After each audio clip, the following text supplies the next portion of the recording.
Welcome back to the Wise Mindset Guy podcast, where ancient wisdom meets modern ambition and coffee meets deep thoughts.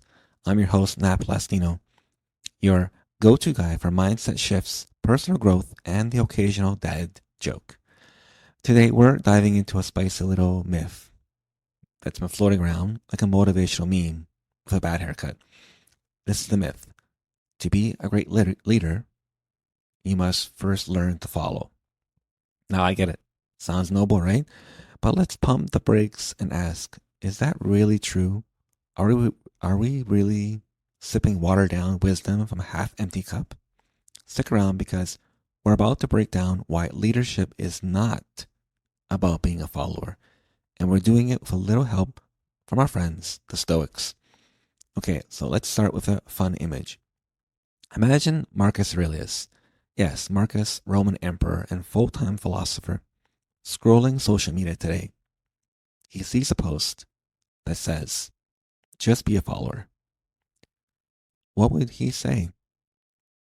Probably something like, waste no more time arguing about what a good man should be.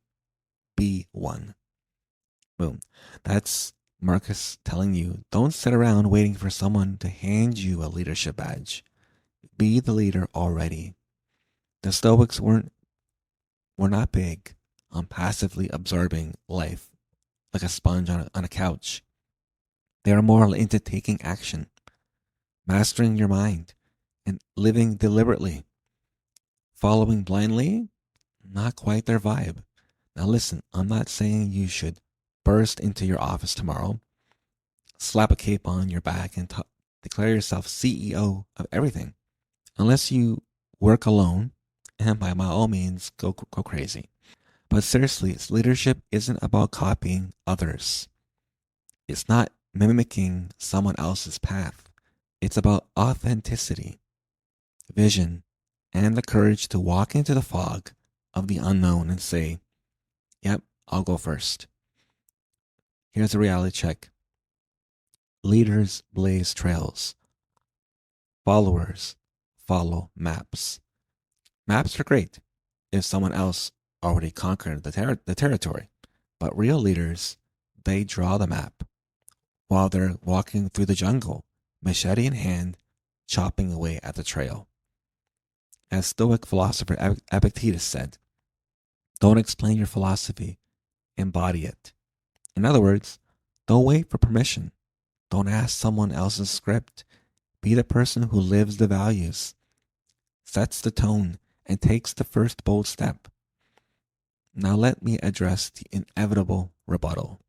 Okay, but Nat, what about learning from others? What about mentorship? What about listening and being humble? Yes, and yes. Of course you should learn. Of course you should stay teachable. But here's the difference. Learning isn't following. Being teachable isn't obedience. Humility isn't invisibility. Great leaders learn, but they apply with discernment. They adapt, not adopt. They filter advice through wisdom, not just nod and say, sounds good, boss. Leadership is a mindset. It's taking ownership when it's easier to pass blame. It's showing up consistently when no one's watching.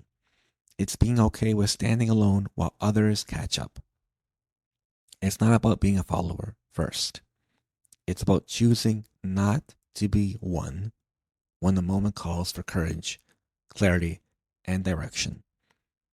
As Seneca said, it's not that we have a short time to live, but that we waste a lot of it. Don't waste your leadership potential by waiting in line. Step up, show up, speak up. All right, my wise-minded friends, that's a wrap on today's episode. If you got something out of this, do me a favor, share this with a future leader who needs to hear it. Or hey, share it with your team, your group chat, or any of your awesome friends. And remember, be bold, be wise, and above all, be someone worth following. This is Nat, your wise mindset guy, signing off. Catch you next time, and until then, keep leading with purpose. If you want more wisdom with a wink, hit follow, leave a review, and join the conversation on the Wise Mindset Guy podcast. Because growth doesn't have to be boring. See you next week.